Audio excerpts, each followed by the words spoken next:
All right, the story that's getting so much attention this morning. George Zimmerman announcing he is auctioning off the 9mm handgun he used to kill Trayvon Martin. Zimmerman calls the firearm, quote, a piece of American history.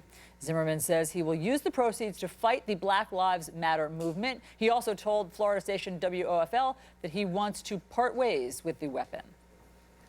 I thought it's time to move past the firearm. And if I sell it and it sells, I move past it. What I've decided to do is not cower. I'm a free American, and I can do what I'd like with my possessions.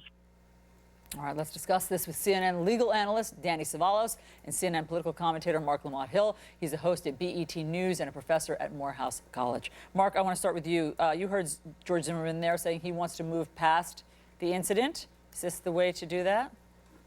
Yeah, what better way to move past an incident than to make another national spectacle out of your sort of actions, right? He had the opportunity to go into obscurity, to never say another word, but instead he makes an auction. Instead, he gets back into the news cycle. Instead, he causes deep pain to Trayvon Martin's family, and he causes outrage on every side of this issue. I mean, there's just no need to do it. Forget about whether he's legally entitled to do it or not. That's not the point. The point is, should you do it? Well, let's ask that. Danny, he's a private citizen. Can he legally sell a handgun that was involved in a death? People are surprised to learn that private citizens actually have less restrictions on them than federally licensed dealers. And in fact, in the case of gun auction websites like gunbroker.com, a private citizen can sell his gun online and with limited rules about background checks and other things. Although there still are federal laws, Florida has very limited state laws on the issue. But just as Mark said, from a PR perspective, there are many other ways he could have made this sale that wouldn't have been quite so public. Again, with the less restrictive laws on private individuals, he could have transferred that firearm privately and not done it online if he so choose.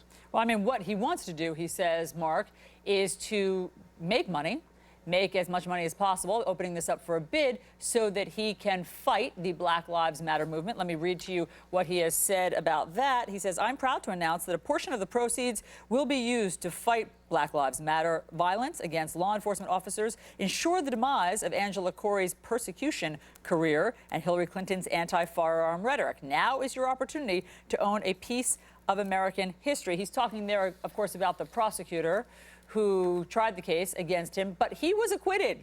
The jury found that he acted in self-defense, but he clearly has not moved past it and is harboring a terrible grudge.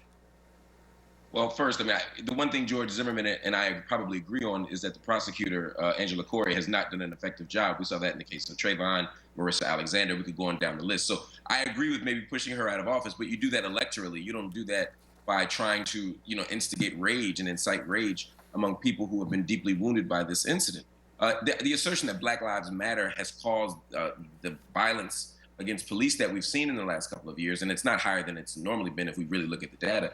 But I think that's just a misstatement of fact, and it plays into a narrative that George Zimmerman has. George Zimmerman does not want this to go away. He wants to see more anger, more rage, more pain, and we know that because when you look at his internet activity, when you look at his social media activity in particular, the statements he's made over the years, he consistently pokes at the same national wound. I mean, imagine if O.J. Simpson decided to start a line of steak knives right after the unfortunate killings in the 90s. Of course he could have done it. Of course he was a legal a citizen who had been found not guilty by a jury of his peers, but it would have been insensitive and mean. I'm not defending O.J., of course, has done other insensitive and mean things. My point is that we would be rightly outraged at O.J. We should be rightly outraged at this. Yeah. Danny, I mean, it is hard to imagine his motivation other than anger and a grudge. The bidding starts at $5,000.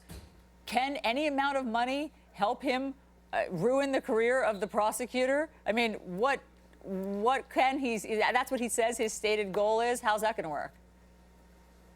Well, if it's starting at $5,000, I can hardly imagine some political sea change arising from $5,000, $6,000, $7,000. But the other thing that related to what Mark talked about, you see this all the time with criminal defendants who are either acquitted or convicted. They turn it into a personal mission.